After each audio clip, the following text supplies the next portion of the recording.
عرصوں کے بعد اللہ نے اہل ایمان کو فتح عطا فرمائی اور سب کے کلیجے ٹھنڈے کیے۔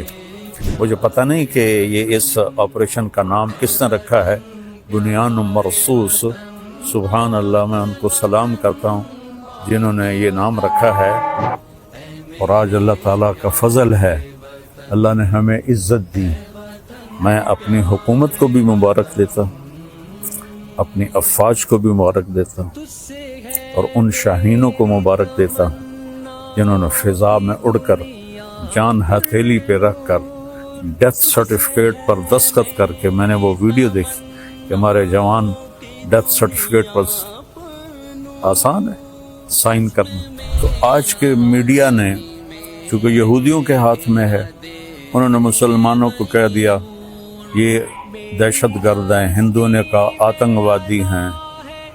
تو میرے بھائیو، میں پوری دنیا کے انسانوں سے کہہ رہا ہوں، اسلام امن کا مذہب ہے، محبت کا مذہب ہے۔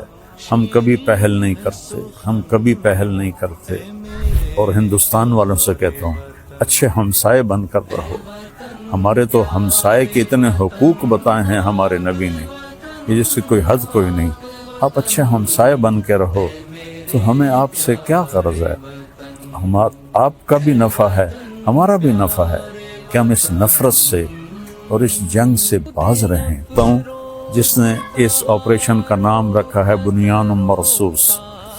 اور اس کے بعد میں عرض کرتا ہوں حکمرانوں سے جو اس وقت ہیں، جو اقتدار میں ہیں، طاقت میں ہیں، پورے قوم کو بنیان مرصوص بنا دیں، اور یہ جو سیاسی اختلاف ہیں اس کو دشمنی تک نہ لے جائیں۔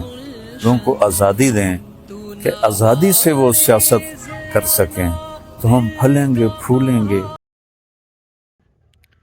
تو مودی سمجھ رہا تھا کہ پاکستان چھوٹا ملک ہے، کیا مقابلہ کرے گا، لیکن میں بتا رہا ہوں کہ اس طرح سوچ یہ غلط ہے۔ کم من فئۃ قلیلۃ غلبت فئۃ کثیرۃ باذن اللہ واللہ مع الصابرین۔ تو یہ اس پر مبارکباد بنتا ہے کہ آپ جو ہے مبارکباد کے مستحق ہے کہ ایک اور کارنامہ جو ہمارے ملک نے کر کے دکھایا۔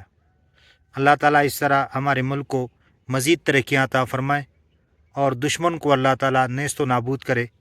آمین ثم آمین یا رب العالمین۔